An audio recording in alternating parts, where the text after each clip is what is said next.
বর্তমানে যে আন্দোলন হচ্ছে বা যাই হচ্ছে, আমাদের দেশে মুসলমান আছে, হিন্দু আছে, বৌদ্ধ আছে, খ্রিস্টান, আদিবাসীরা আছে, আমাদের সবারই দেশ। আমরা বাংলাদেশি, আমরা শুধু বাঙালি না, আমরা বাংলাদেশি।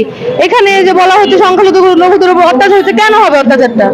তো সেই কারণে আমরা সেটা প্রতিবাদ জানাতে বা হচ্ছে আমরা সবাই এক, আমরা বাঙালি, আমাদের অধিকার আছে, আমরা ওইখান থেকে এই প্রতিবেদন আমরা জানাইবো। আমরা যে দেশ স্বাধীন করছি, ঠিক আছে, যেন কোনো বৈষম্য যেন না হয়। এখন আমাদের চট্টগ্রামে যেটা দেখা গেছে যে কিছু মাদ্রাসার স্টুডেন্টরা ক্যালিগ্রাফি আঁকছে, ওখানে অনেক বড় ভাইরা গিয়ে সেটা ওটা অফ করে দিছে। ওটা অফ করে দিচ্ছে। আমরা তো এই দেশটা এই জন্য স্বাধীন করছি যেন সবাই যেন বৈষম্য থেকে মুক্তি পায়। কিন্তু ওইখানে দেখলাম যে সবাই তো স্বাধীনভাবে আর কি ক্যালিগ্রাফি আঁকতেছে। ওইখানে যে চট্টগ্রামের যে বিষয়টা, ক্যালিগ্রাফি আঁকার যে বিষয়টা যে অফ করে দেওয়া হয়েছে, এটা আমরা তীব্র নিন্দা জানাই।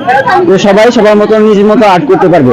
ওখানে দেখা গেছে যে কোনো মৌলবাদী সরকার থাকাকালীন দেখা গেছে তারা বলছে যে মৌলবাদী মানে মাদ্রাসার স্টুডেন্ট একদম অপদস্থ করে ফেলছে। মানে মাদ্রাসার স্টুডেন্ট যারা আছে তাদেরকে বলছে যে তারা মৌলবাদী বা জঙ্গি বলছে, যে জামাত শিবির এইসব বলে সেটা তাদেরকে একদম অবস্থ রাখছে। কিন্তু আমরা তো দেশ স্বাধীন করছি বৈষম্য থেকে যেন মুক্তি পায়, যেন সবাই নিঃস্বাধীনভাবে সবকিছু করতে পারে, ঠিক আছে। এর জন্য আমরা ময়মনসিংহে উদ্যোগ নিলাম যে আমরা ক্যালিগ্রাফি আঁকবো এবং আমরা দেখা দিব অন্য অন্য বিভাগকে দেখা দিব যেন আমাদের এখানে কোনো বৈষম্য হচ্ছে না, আমাদের ময়মনসিংহে কোনো বৈষম্য হচ্ছে না।